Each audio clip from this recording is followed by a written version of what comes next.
and Travis started playing together. Aaron has seen YOB probably 30 times, and it became really obvious that he was going to be a good fit. He already fit in really well with Travis for all the years they played together, and he knew our material very well, and the bands and the music that he's into is very similar to ours, and he has a similar temperament, so it just was instantly great. Instantly. We started playing with him at the end of 2008.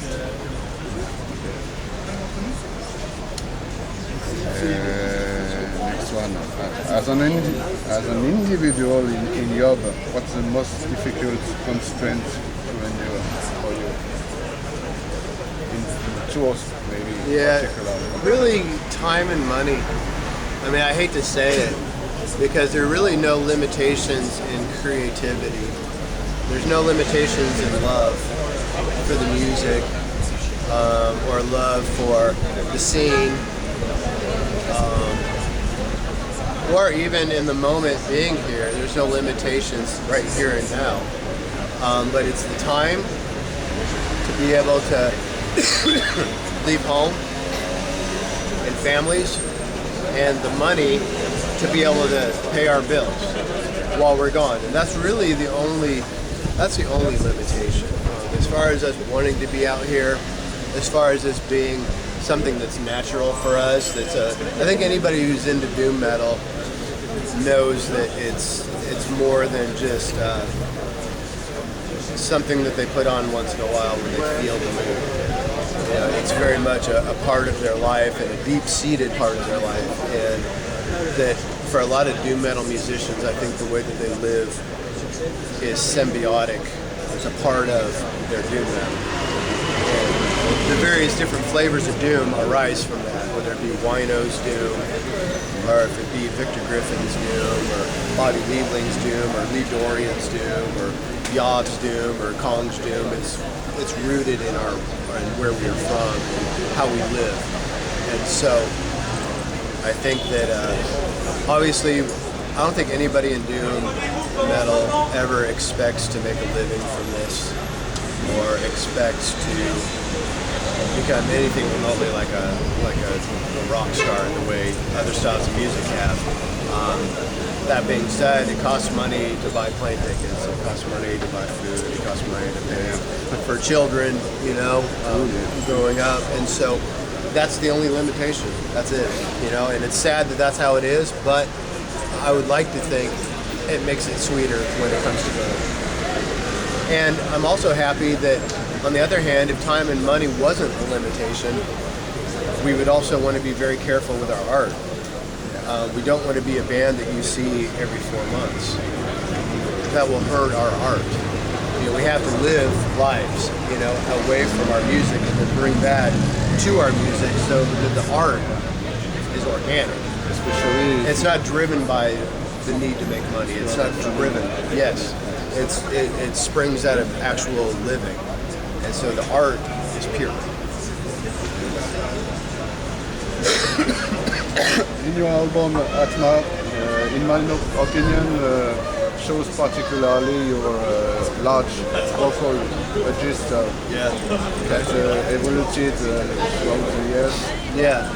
Did you have did you take lessons or have any particular recommendations that helped you to improve, or came naturally by yourself? I knew that I wanted to make a very dynamic vocal record, and I wanted to make one that was more dynamic than any one I'd done before.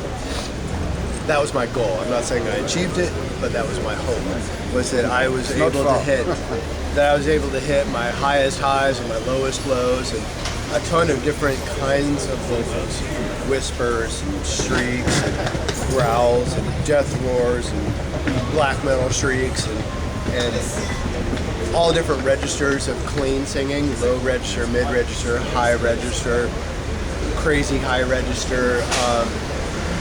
I very much wanted that, and that was my goal, but as long as it fit the music. I'm not, it needs to be, the music has to be an integral whole, And so I can't be some singer separate from riffs. You know, it has to fit. And so therein was the challenge. I knew I wanted to write dynamic vocals, and I always do. But I really wanted to do something more. And in some instances, I feel like I did, but I can't listen to it. So it's for other people to decide. I have a difficult time listening to my own music.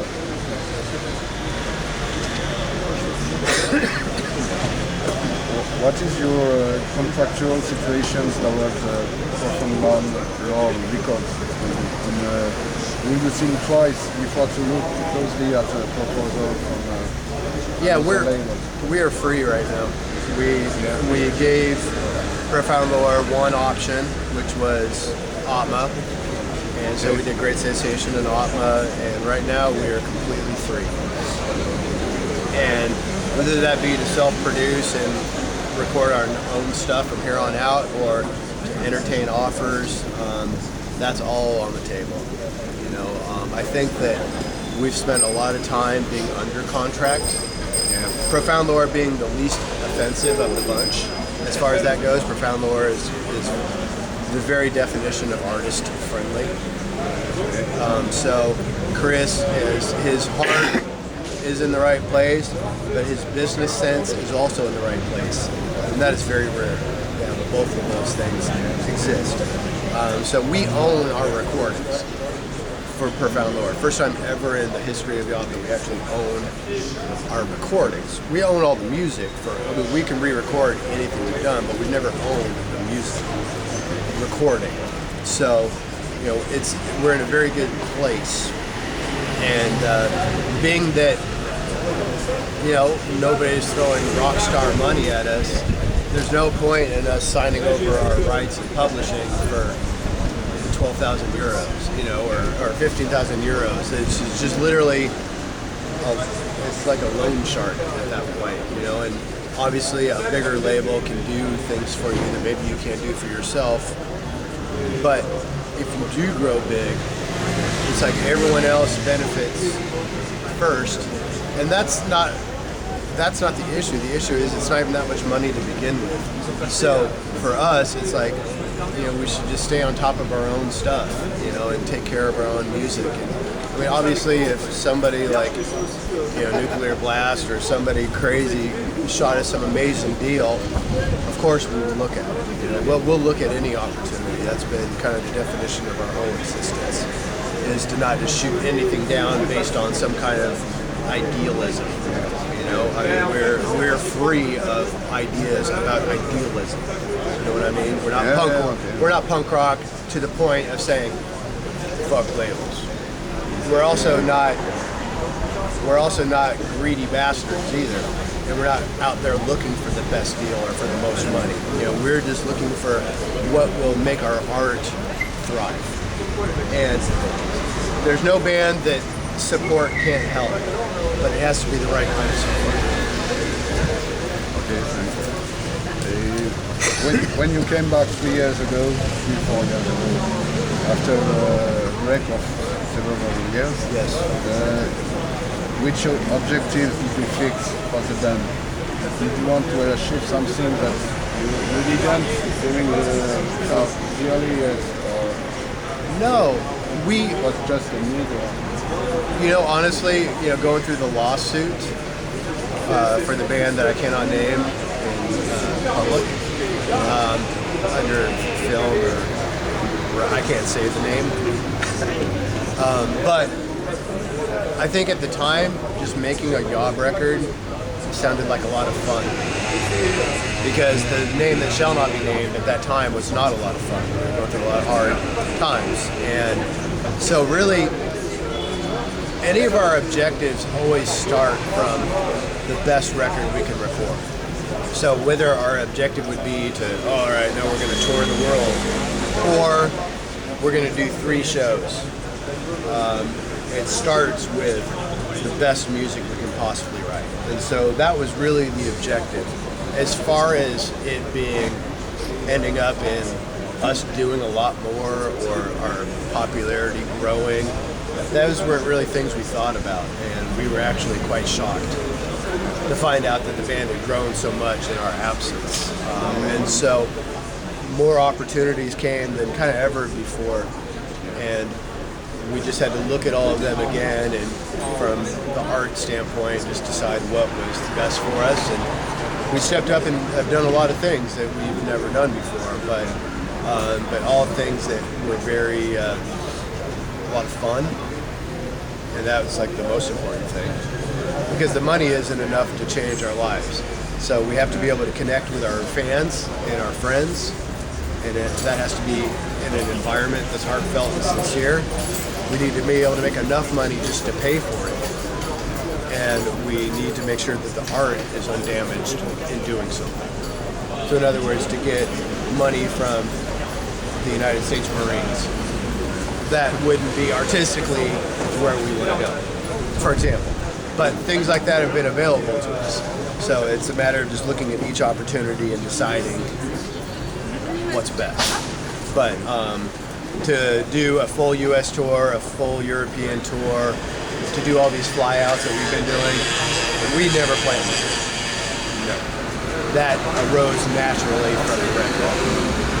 So that's why our focus is always the record. You're, if I'm not wrong, 40 years old. 41. 41. Yes. I'm 43 next month. Okay, yes. Do you think that you will still play in YOB for your 50th anniversary? I'll play in YOB. I'll play in YOB as long as the ideas are relevant. As long as I feel like we're able to continue to write music that's relevant, and that we're able to be fresh with each record, we'll continue to do it. Whether we write a record once a year or once every 5 years, or we don't write one for 10 years or whatever it is, as long as what we bring to the table is something that's equal parts of reverence to the old but pushing into the new, and that it's good. As long as it satisfies our fans and satisfies ourselves, we'll continue to do it. If I find myself struggling for months on end to write music, I'm not going to write a bad record. I agreed someone who identified YOB as the enslaved of Stoner Doom. Enslaved. Of course, I love Enslaved. I take that as a tremendous compliment. Does it imply an affiliation with Pink Floyd or any part of the progressive movement? I think what it does, there are things that are called progressive that are, on one hand, like there's some styles of quote-unquote progressive music that are very experimental, and sometimes I can get on board with that. Sometimes it's maybe over my head.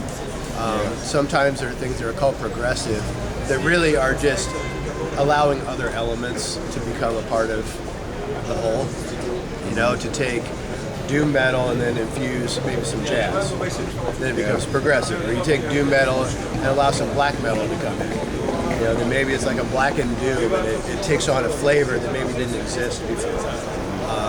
I think a band like Enslaved took their black metal and allowed rock and roll to come in. They allowed some jazz to come in. They allowed maybe even some folk and blues, and they allowed some other elements, some like arena rock almost, and so it becomes a sound that you've never heard before, which then gets titled as progressive. But really, they're just using different colors of Legos, instead of all the same colors, and or different colors of clay instead of just a couple of colors of clay that people use and do.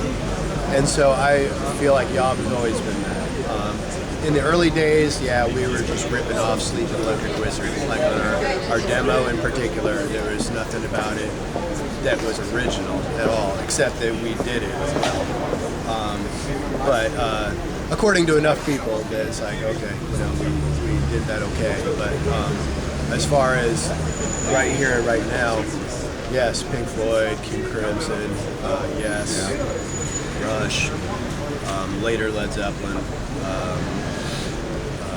certainly ethnic music, Middle Eastern music.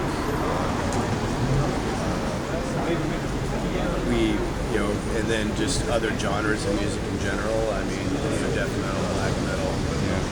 We bring all of that into our doom because it's more interesting. For all the years, that led up to the demo, our first demo in '99. I've been playing stoner doom riffs since like the early '90s, and playing Sabbath-based, sleep-based riffs for years and years and years and years before I ever got a lineup. And then finally was able to get a lineup, and instantly, as soon as we started playing, the bands that we were playing with, because there was no doom in where I was from, we were playing with hardcore bands, grind bands, death metal bands, punk rock bands, all of which I love. That's all the shit that I grew up on. So I instantly started becoming a little bored with just Sabbath riffs. It's like there's nothing wrong with it. There's a lot of bands today that are writing brand new music that sounds like it's from 1969 or 1972. And if it's done well, and if that band's heart is 100% in it, it's always going to come at cost. Or a band that's doing the Rolling Stones rock. If they're completely rock and roll, in 2011, that can be vital again. For me, I just can't write just a bluesy, Sabbathy song. I have to put different elements into it. I have to push. I'm not satisfied to try to recreate an old sound. It's not for me. I love bands that do it, but as a songwriter, I need to bring in newer elements while still having old elements. Have it all in there. I want it to be recognizable. I mean, if I wanted to write a really, truly experimental record that was unrecognizably something, I mean, I could have my best stab at it, but that's not interesting to me either. I want to be able to connect with people. And in order to do that, we have to have a baseline that we can all come together on. The music is as much about connecting with other people as it is about us playing on stage, jerking off. I mean, it's about an environment. We want to bring people into our environment. We don't want to push them away from it. What's different in Europe from the USA that you particularly enjoy and dislike? Well, in Europe, there's a lot more respect for art in general. There's a lot more respect for music and musicians. The clubs and the promoters, on average, treat musicians well, much better than in the United States. In the United States, you do not get catering unless you're a bigger band. You don't get hotels, ever. Just once in a great while. Yeah, you pay. You get your guarantee. If you're lucky, you have a guarantee, and then you pay for everything. So that kind of, but it's more than just the dollars and cents. It's the feeling behind it. It's people that they're like, yes, we brought these 3 bands, this band from Sweden, 2 bands from America. We're taking care of them, and because we love their art, and we love art, and we're going to support it. That's amazing. I don't know if every single band touring Europe gets that, but I know for a fact that more people do than they don't. And in America, you don't get that. In America, there's a lot more, there's a lot greater variety of food. So, as far as being able to have healthy vegetables frequently and things like that to stay healthy, you see more of that over there than you do here. But whatever, this is the old country. This is where history comes from. America is a bunch of young upstart punks, and so. Do you have a bit of free time for visiting museums? Sadly, no. But you know, every town that I've been in certainly incites the desire for me to come back and spend more time. And lots of friends that I made here, you know, I intend. There's a number of friends I've made here. I intend to hopefully look up, you know, when I come over, and we can hang out and drink beers without having to shuffle beer and enjoy ourselves. Maybe you are taken by time? Well, I want to make sure. Last one? Yes. Yeah. Your set list includes 1 or 2 songs from each of your 4 last albums. Yeah. But nothing from the 2 first one, yes. especially Catharsis. So, And what does justify this choice? well, It's nice to hear that you play Catharsis. yes. I thought that. It literally just has to do with having a touring drummer. YOB has 6 full albums, and so for us to have a lot of that rehearsed, even with our permanent drummer, is tough because there's a lot of nuance that it's like, yeah, we could like maybe stumble through a version of something, but in order to have the original feeling requires a lot of upkeep, and and then to bring a touring drummer, te faire tamponner. we had to literally, I gave him a heroic list of songs, and he then did his very best to learn as many of them as he could in a 110% fashion. He could have learned a bunch more songs in a 80% fashion, but that's not what our fans want. Our fans want us to, I think, to knock their socks off. They want to come and be blown away, and the way that we can try to best do that is to have what we know be 100%. And so we learned as many songs as we could. We probably have 2 hours of material, and that was just, and then also for our drummer, that was also the stuff that he was the most familiar with. He was less familiar with our earlier stuff, so it just kind of made sense. And the way we see it is, it's just sowing seeds now, hopefully for the future, that we can then come back and bring our permanent drummer, and we can play Clear Seeing, and we can play Revolution, and we can play Ether, and Aeons, and Catharsis, and play a lot of these songs that people also want to hear. So that's my personal goal, is that we can do that.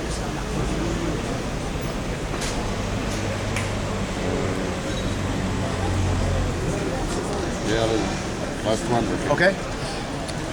Excuse-moi, Steph, ça clignote, il y a un point orange qui clignote. Ouais. Ouais. Fini, mais putain, ça fait longtemps qu'il parle. 3 minutes. Ouais, bon, on va essayer de faire. To a question asking if you want Atma to allow to offer, people spiritual perspective, you answered the best.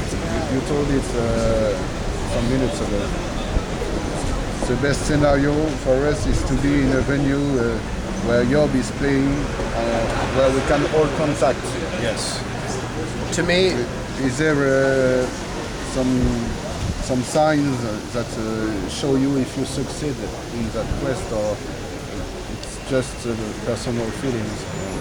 well, for me, if I just get lost in my own feelings on stage, then I haven't connected.